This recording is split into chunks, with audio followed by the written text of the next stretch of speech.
चुनावी घोषणा की देर शाम केंद्रीय मंत्री अर्जुन मुंडा सबसे पहले पूर्व सांसद कड़िया मुंडा के आवास गए और कड़िया मुंडा से आशीर्वाद लेने के बाद लोकसभा चुनाव से संबंधित मसलों पर दोनों दिग्गजों की घंटों बातचीत हुई।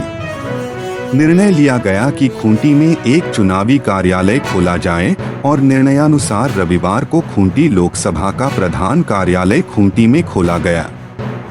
प्रधान कार्यालय के उद्घाटन समारोह में लोकसभा क्षेत्र के सभी जिलाध्यक्ष, विधायक, पूर्व विधायक सहित प्रखंड स्तर के नेता एवं कार्यकर्ता उपस्थित थे।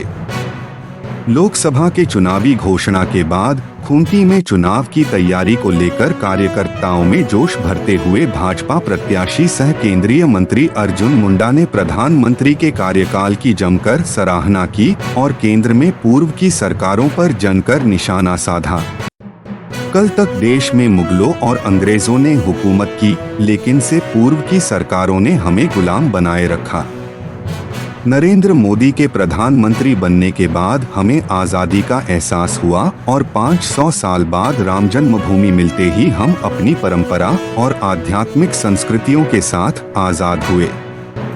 2014 तक देश में किसकी सरकार थी? किसकी सरकार थी?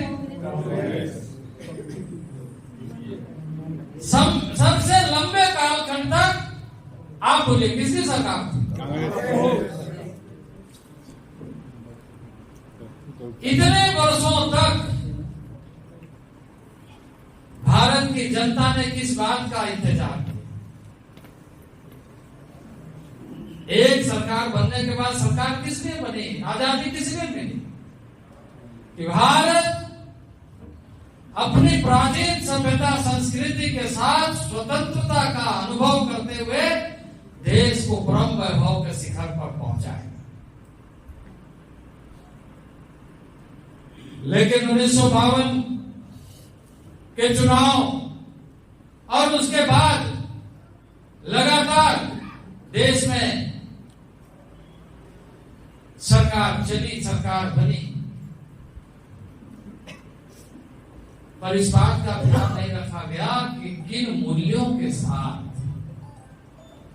भारत की आजादी हमें मिली है। हम मान सकते थे कि 200 साल तक अंग्रेजों ने शासन किया, 300 साल तक मुगलों ने शासन किया, लेकिन उसके बाद तो हम आजाद थे। पर 500 साल क्यों राम जन्मभूमि को हमें इंतजार करना पड़ा? कब नरेंद्र भाई मोदी की सरकार बनेगी और फिर से राम जन्मभूमि में राम का पदार्पण होगा।